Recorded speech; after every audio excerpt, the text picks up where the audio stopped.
Hello everyone, welcome to my Car Review 2025 official channel. I hope everyone is having a wonderful day. Before we begin, please hit the subscribe button and give this video a thumbs up.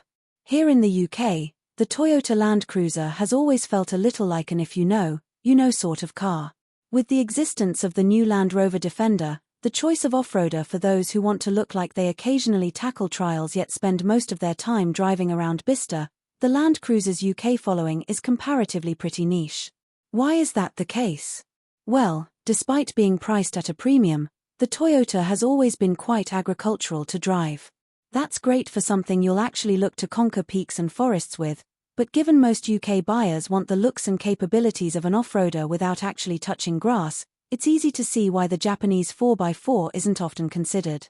That's something the new version of the iconic nameplate looks to rectify.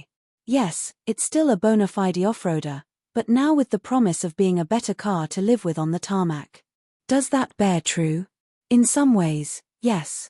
Given this is a car with a ladder frame chassis rather than a monocoque and using passive springs rather than adaptive dampers, it's surprisingly well refined.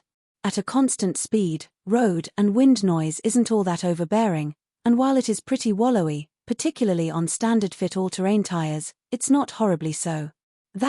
And it's a comfortable place to sit. The seating position is commanding but doesn't make you feel like you're helming a tank, and those leather-wrapped, heated and ventilated places to put your buttocks are really comfortable to sink into. You will begin to notice its vague, off-road nature as soon as you do anything that involves steering the Land Cruiser, though. Its huge turning circle makes it feel a little bigger than reality when you're scooching around town, and very little in the way of confidence if you start helming it down a twisty road. Not that you'll want to, given how much body roll it has, even with the roll bar electronically connected. Other markets have adaptive dampers available as an option, which aren't offered on European cars, something that may help to alleviate some of those problems. Of course, the caveat to all of that is that the Toyota Land Cruiser is a car still primarily designed to conquer rough landscapes. Unfortunately for us, that test will have to wait another day, but it's one we're pretty excited to experience, and will likely forgive some of those shortcomings as a result. For now, there's only one engine available in the new Land Cruiser, a 2.8-litre four-cylinder diesel unit. That offers up 202 brake horsepower and 369 pounds-feet of torque, sent through an 8-speed torque converter gearbox, and allows for 0 to 62 miles per hour to be covered in 10.9 seconds. Slow. Yeah, but it doesn't necessarily feel it. The low-end grunt feels pretty punchy, and that new gearbox is so much more responsive and decisive than the 6-speed unit found in older examples. Generally, it's just easier to live with, though it still sounds much like a van and returned around 25 miles per gallon in our week with the car, so not amazing. It's expected that a mild hybrid version should arrive later this year, following its recent introduction to the Hilux. So less efficient than a Defender will be, and less appealing to use on the road. What's the point, then?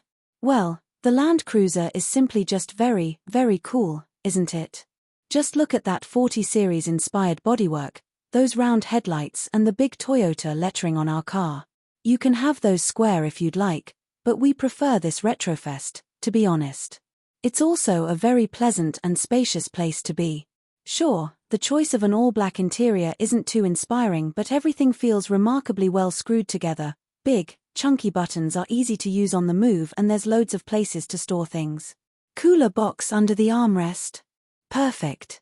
Regardless of how you spec your Toyota Land Cruiser, it's going to come with a 12.3-inch infotainment system.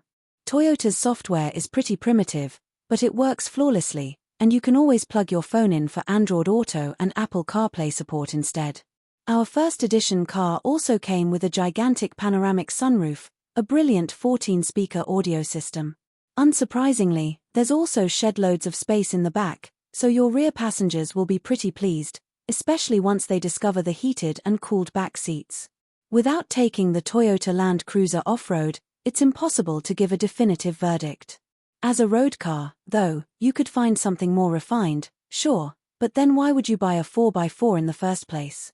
If it's to look cool, you're really not going to do it better with a Defender than the Land Cruiser, really. Mostly because everyone else has the Land Rover, and you're going to stand out. Granted, Doing so isn't going to come cheap.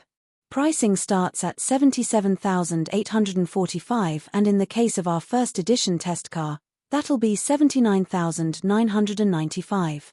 A Defender 110 starts considerably cheaper, though you'll be paying about the same for a like-for-like spec. So what do you guys think about this update? Let me know in the comments below. And if you like my videos, please press like and subscribe for more. I'll see you guys next time.